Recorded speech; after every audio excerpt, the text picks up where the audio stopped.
I have been a freelance marketing nerd since 2015.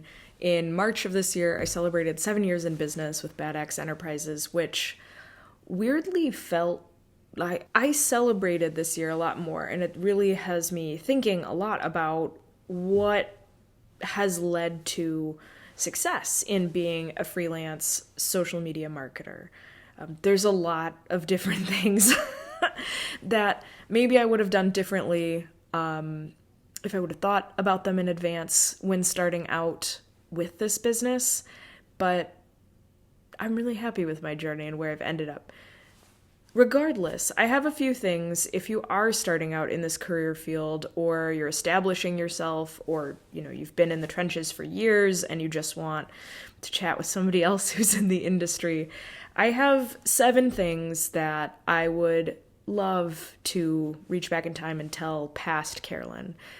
Some things I did. I definitely did some of these things, and some I didn't. And I wish I would have done sooner. Regardless, let's go through 7 things I think will help you be a really successful freelance social marketer. The first one is something that no matter what, you could not take out of my personality. Learn everything. Be passionate about learning whatever skills, industry news, weird tech things. Just be passionate about learning. This field is constantly changing. When I was in college, this didn't even exist as a career option. Now you can major in social marketing, which absolutely boggles my mind. So keep that at the forefront of your brain no matter what. You are going to be challenged daily, and you need to be ready and excited to learn. Don't hold on to past methods, past experiences, things like that. Learn from them, but be aware that things can change even, in 24 hours with a social platform. We don't necessarily control how developers are going to move in the future. So be flexible and be excited about learning and be ready for change, because that's constant in this industry. The second is you are a marketer, not a manager. You are a creative person. You are the one making it happen. And think of it, if you're a nerd alert. This whole channel is a nerd alert if you haven't gotten it. But be ready to attack your business like it's a board game. You're going to be moving lots of pieces. Social marketing isn't just social media, at least the way I approach it. It's everything. It's every relationship that a brand has online and in person. So whether that's the website, email marketing, social media presence, community building, whatever touch points a person has with the brand, those are pieces in the overarching strategy.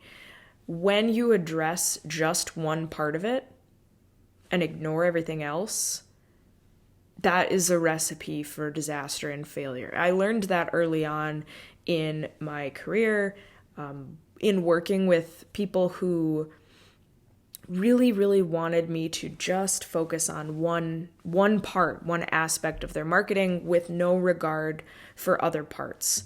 And I learned really quickly that becomes problematic when you have, one person handling one part of the marketing and another handling the other, and they don't talk or interface at all or know what the other one is doing. You end up with this really splintered presence instead of everybody having a way easier time and working together towards common goals, setting overall marketing goals, and knowing how each piece of the puzzle plays into achieving those goals for the brand. So thinking of it in a more creative approach, a more big picture approach, it's really easy to get pulled down to the minute details of how each individual piece of content is performing, but always be ready to step back and look at the big picture, the big tapestry of how everything is woven together.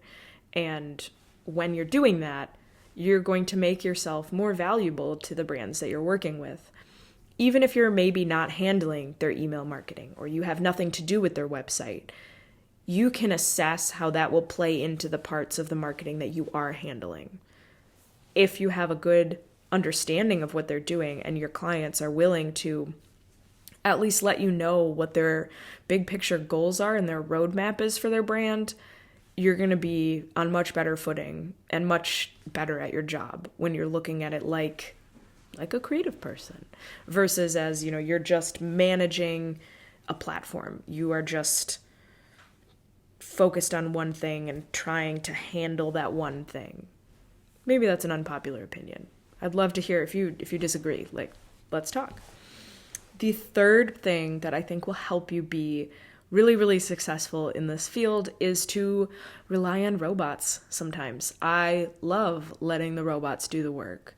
When you find functions that you can automate without losing the really, really good personal touch, do it. My favorite types of automations are scheduling social media posts, automatic emails, and streamlining an onboarding process if you're a service-based brand. So there's so many different things that you can automate while still keeping that great brand voice and that great human experience, without making it like a bot or spammy or gross. That takes your workload down in a good way, right? Like, you can use these tools to make your job as a marketer even easier. So learn about those tools. Don't go too far into the automation world because, again, it's still relational based. It's still social marketing. There needs to be that human touch at some point. But try some. My favorite ones obviously being Later, email marketing, and Honeybook, which there's whole other videos in the works for all of those topics. 4, your onboarding process for potential clients. So if you're a freelance marketer, pay a lot of attention to that early on, earlier than you think you should. This is one that I learned from my mistakes. I previously, and again, there's nothing wrong with this if you're in this boat. You can elevate the experience immensely by keeping good notes, being really organized. The way that I do this is a combination of having my onboarding set up to be partially automated and then overseen by me, the human in my business, with Honeybook. So, people sending in inquiries. Yes, I still get emails, just a random email from someone like, build my website, or, something like that. But the number of those and the amount of time that I spend back and forth with people has gone down hugely when I set up my Honeybook account and an intake form and a bunch of questionnaires that go out automatically. Those are all so useful for my brand, and I really, really wish I would have set those up sooner. I can't go back in the past and change that, but I can advise that you think about your onboarding process. What does that look like? Your billing process. What does that look like? As a marketer, you would like to get paid, so make sure that it's super easy for clients to pay you, but also really secure and useful. Honeybook, for me, offers all of those things. There's also like QuickBook invoices. There's tons of different options. Look into it and start doing it from the beginning if you can. That would be one place where it's not sexy or fun to invest in necessarily, unless you're a nerd. But it's useful and it's going to help you get more clients. When you have, 1 or 2 clients that trust you and their customer experience was so good and streamlined and they felt so secure and taken care of and well informed in every step of the process, they're going to recommend you. And you're going to get more clients because you are being very professional and taking care of people and giving everybody the tools to succeed, basically. They know what your role is. They have a contract. They have a payment portal they feel comfortable with. You're getting paid. You know what your role is. You know if they've seen the documents or not. You're not chasing down payments and papers and random emails and texts. You have it all in one place. It helps you do your job even better when the boring stuff is taken care of. On that note, what clients to even onboard? Know who you work well with. There are a few, like green flags, right, for me with people that I've learned over the years. If you are the type of person who really doesn't like phone calls and you keep attracting people who only want to talk to you on the phone, either you're going to need to adjust your preferences or start seeking out different people. When I talk with, people who are in workshops or things like that I'm teaching, and we're talking about defining ideal clients, I do this exercise a lot for my brand. Not only who can pay me, but who I work with well. How do I want to be treated as a contract employee for these people? How do I want to be treated as a representative of their brand online? Do I want them to be texting me in the middle of the night? Do I want to be receiving emails over texts? Do I prefer payment all in advance? This is going to inform the types of people that you work with.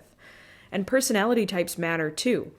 If you are the type of person who it gives you a lot of anxiety to work under close to a deadline, like at the very 11th hour, you're going to need to find people who are upfront, very much more organized. You're going to need to have a way to kind of vet whether or not those clients will behave in that way. So one way that I do this is with my onboarding process. If somebody says, okay, through that automatic form that I was talking about a second ago, if somebody says, I want to hire you for social media management, they get a questionnaire automatically that asks them things like, do you already have social media accounts? What accounts? What's your budget? What kind of management are you looking? It asks them a bunch of the basic questions that I would ask previously back and forth in emails. So, right, they fill out the form, automatically get a questionnaire. If they don't fill out that questionnaire, I do not reach back out to work with them. That is something that I have learned from past experiences, that if I have to chase somebody down to do the first step, it's not going to be a good relationship. I need people who are driven, who are motivated. They can know nothing about marketing. They can be not tech savvy, any of those things. I can work around that. I cannot work around a person that I have to keep reminding to send me what I need, right? So that, for me, that is a green flag, right? They fill out that questionnaire. Doesn't even matter what their responses are yet. The fact they filled it out is step one towards us working together.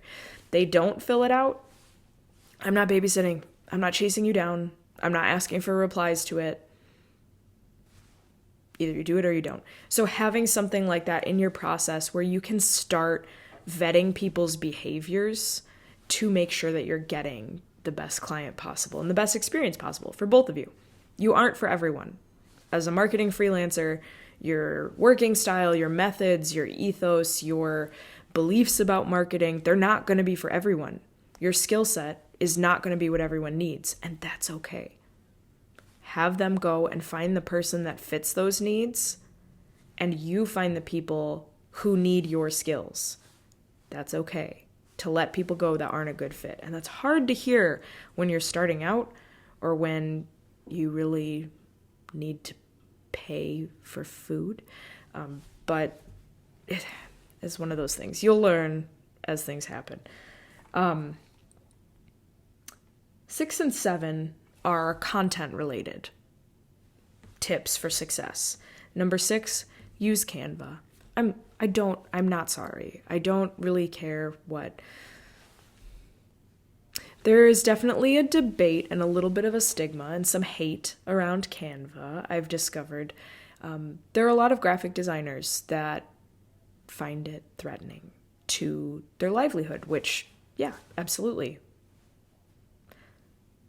As a marketer, for designing social media content, don't feel like you need to have expensive software or a lot of tools to even get started.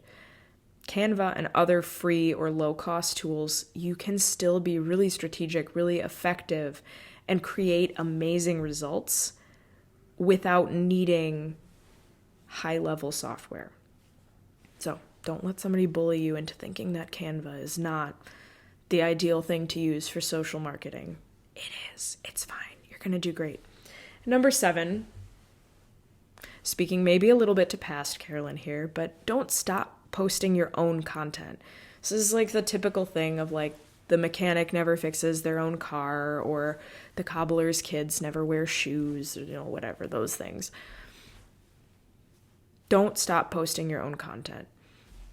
Even if you have a full client load and you're like, I absolutely can't take on any more work. That's amazing. That's great for you. Someday you are going to need more work or another opportunity, no matter what. That is a fact. Unless you have signed some sort of lifetime contract with a bunch of really great clients, someday you're going to need a different opportunity. When you stop posting your content, you don't show off your skills, you have a huge missed opportunity for a portfolio, right? Like showing off how great you are at your own marketing is a great way to get people to believe that you have the skills you say you do. And also, you're signing off, you're saying goodbye to a lot of potential opportunities that you might not have expected or might not receive if you're not out there actively marketing yourself. I have taught social marketing for years. I've helped so many different clients be really intentional with their marketing, and I ignored my own for years, and I wondered kind of why I was only getting clients that I met physically in person and told them what I did. Why weren't people emailing me? Why wasn't I getting people from my social content? Why wasn't I able to do what I was doing for my clients for my own brand? Well, because I wasn't doing the marketing. I stopped posting. I was just posting randomly. Still, be strategic with your own content. Use it as a testing ground for stuff. Have fun with it, and showcase your skills. Show off how good you are at marketing. Show off your knowledge, because that's going to attract all sorts of opportunities for you as a freelancer that you may have never anticipated, whether it's partnerships, collaborations, speaking opportunities, or just really great market research, connecting with people who are your ideal client and asking them what their struggles are. That is a huge tool that I use social media for my brand. So I'm excited for you. I'd love to hear if you're a startup freelancer or this set of tips, established freelancer, and this set of tips helped you out. I'd love to hear from you in the comments. Like, let's connect. I want to meet other marketing nerds. Until next time, stay badass.